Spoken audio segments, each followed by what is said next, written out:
జే news కి స్వాగతం। ఈ రోజు వార్తల్లోని విశేషాలు। తెలంగాణ రైతాంగ సాయుధ పోరాట వారోత్సవాల్లో భాగంగా సిద్దిపేట జిల్లా హుస్నాబాద్లోని అనబేరి ప్రభాకర్ రావు విగ్రహానికి సిపిఎం పార్టీ నాయకులు పూలమాలలు వేసి నివాళులర్పించారు।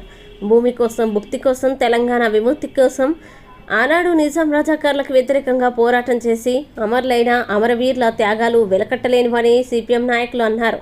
నేటికి కూడా ఉపాధి, సమానత్వం, పనికి తగ్గ వేతనం ఇవ్వకుండా ప్రభుత్వాలు వ్యవహరిస్తున్నాయని ఆరోపించారు।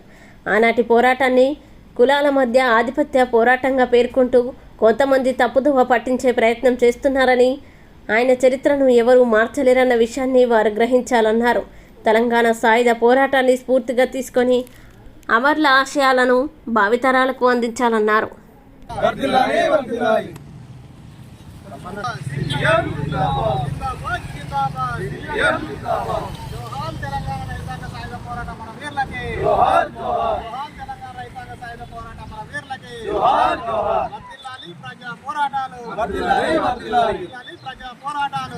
అలాగే మన హుస్నాబాద్ నాయకులు ప్రభాకర్ గారికి పూలమాల వేసి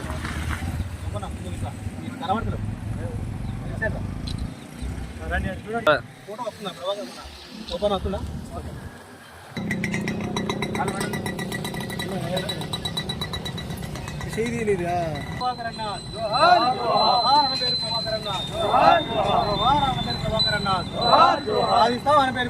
ఆశయాలను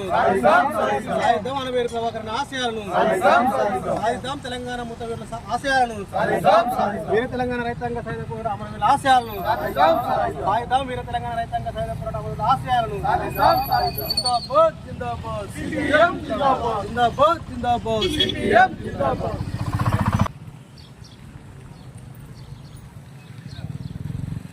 ఈరోజు హుస్నాబాద్ పట్టణంలోని అనబేరి ప్రభాకర్ రావు గారి విగ్రహానికి ఈరోజు నివాళులర్పించడం జరిగింది।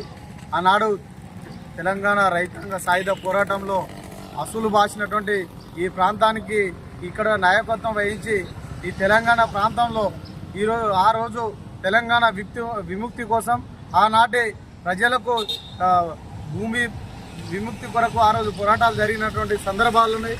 కానీ ఈరోజు బీజేపీ దాన్ని వక్రీకరించి ఈరోజు అదేదో కులాల మధ్య జరిగినట్టు దాన్ని చిత్రీకరించేటువంటి పరిస్థితి ఈరోజు నెలకొన్నటువంటి పరిస్థితి ఉన్నది। కానీ చరిత్ర ఎప్పటికీ మనం తిరిగినా జరగదు। ఎప్పటికీ తెలంగాణలో తెలంగాణ సాయుధ పోరాటం అంటేనే కమ్యూనిస్టులు అంటేనే తెలంగాణ సాయుధ పోరాటం అనే విషయాన్ని ఈరోజు తెలంగాణ సమాజం అంతా, ప్రపంచం అంతా ఈరోజు చూసినటువంటి సందర్భం ఉన్నది।